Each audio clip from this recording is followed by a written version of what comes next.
Nagpapatuloy po ang News at 1. Hinimok ni Pangulong Aquino ang mga LGU na patuloy na magkaisa para makamit ang pag-unlad ng bansa. Maliban po dito, hinamon din ng Pangulo ang mga lokal na opisyal na gawing permanente ang pagpapatupad ng reforma sa kanilang pamamahala. Ang kabuoang detalye, alamin natin mula sa aming kasamang si Raso. Mag-uulat mula sa Malacanang, live. Maraming salamat, Kirby. Hinilingan ni Pangulo Aquino sa lokal na pamahalaan ang pakikiisa para sa pagpapatuloy ng pagbabago na batay sa may integridad at kumpiyansa. Hinamon ni Pangulo Aquino ang lahat ng leader ng lokal na pamahalaan na gawing permanente ang mabuting bunga ng reforma dulot ng tuwid na sistema ng pamamahala sa bansa. Ayon sa Pangulo, kasabay ng pagpapalakas ng mga institusyon ng gobyerno, ang local leaders ang pinto ng pambansang liderato para ipaabot ang kinakailangan tulong ng taong bayan.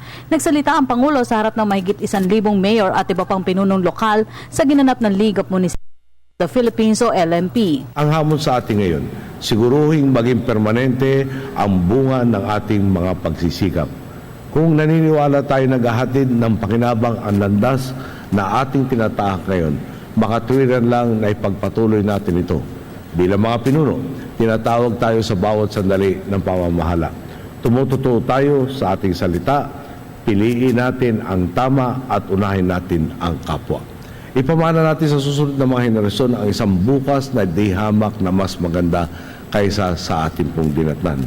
Tinukay ng Pangulo na dahil sa mabuting pamamahala, lumaki ng halos doble ang Internal Revenue Allotment o IRA ng LGUs dahil sa koleksyon ng buwis sa loob ng 5 taon. Doon sa hinihingi ni kagalang-galang Sandy Javier, bagamat ngayon ko lang narinig yung kanyang mungkahi, meron na po tayong sagot sigurong dapat ibahagi sa inyo.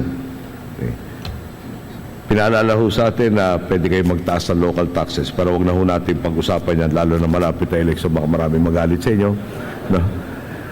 Pero dahil nung gumanda na ho ating ekonomiya, gumanda pa ho lalong ating tax collection, sa totoo lang po, yung pie na pinag-uusapan o greater slice of the pie, ganito po ang nangyari. Noong 2010, ang share po sa IRA ay 265.8 billion. Ito pong 2015, kaya po ay 389.86 billion. Pera pa ho yung Performance Challenge Fund at iba pa mga at saka yung bottom-up budgeting na atin po pinag-usapan. So bago po ho naparating, kung sinasabi nyo lakihan yung slice, mukha hong lumaki na yung slice. Maski na hindi pa natin in-slice ulit yung pie. Dahil dito, hinikayat ng Pangulo ang LGUs na pairali ng pagkakaisa sa pagtamo ng kaunlaran na nakabatay sa integridad at kumpiyansa. Hindi anya dapat mabaliwala ang inayos na sistema para sa pambansang kabutihan. Tapos na anya ang yugto ng baluktot na pamamahala kung saan hindi na kailangan ng gimmick at magic para makatulong sa mamamayan. Ano iba, masaklap pa kapag may humingi at nabigay mo o nagawa mo ng paraan ng siyam, ang tanging maalala nila ay yung isang hindi mo napagbigyan o naibigay. Tama ho ba? Okay.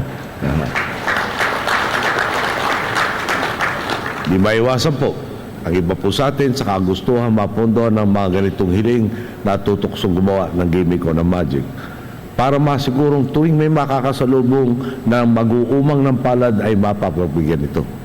Ang resulta po, isang sistema kung saan habang buhay na nakakaasa sa pabor ang ating mga nasasakupan, habang ang mga pinuno naman ay nakatali rin sa pagbibigay ng mga pabor. Sa sobrang tagal na nga pong naghari na ang ganito, para ang hirap na mag-isip ng iba pang paraan ng politika. Ang tanong na iba, mayroon pa nga bang alternatibong landas? Ang tugon po natin, meron at yan mismo ang tinatahak natin sa PIDADAN. Pagtiyak pa ng Pangulo, hindi nakabatay sa politika ang pagpapatupad ng mahalagang programa ng pamahalaan. Kinilala nito ang pagpapaabot ng pasasalamat sa social media ng mga hindi kapartido dahil sa kailangang proyekto. Tinukoy rin ng Pangulo ang mga tulay at infrastruktura na natapos lamang sa ilalim ng kanyang pamumuno matapos ang 2 hanggang 3 dekada. Kabilang na dito ang proyekto sa Iloilo, Aluling at Lulutan Bridge sa Ilocos at Isabela provinces. May mga politiko nga pong kapartido ay nagpo-post pa sa social media, nagpapasa ng resolusyon o naglalabas ng mga ad upang magpasalamat sa ating administrasyon para sa mga bagong gawang kalsada, tulay, iba pang infrastruktura at iba pang tulong sa kanilang mga lugar. Klaro po, Klaro po, hindi politika ang batayan ng ating mga proyekto. Saan mang lalawigan ng munisipyo, ano man ang apelyido o partido ng alkalde, ngayon sinisikap nating makapaghatid na agarang benepisyo sa lahat po ng ating napagtagumpayan. May makakapagsabi pa po mong napabayaan sila.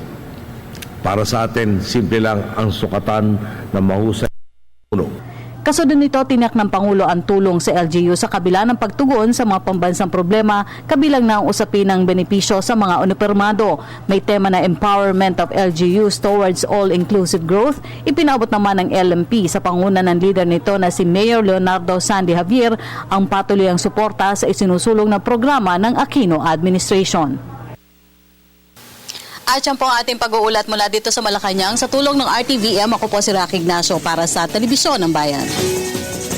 Alright, maraming salamat sa iyo, Rocky.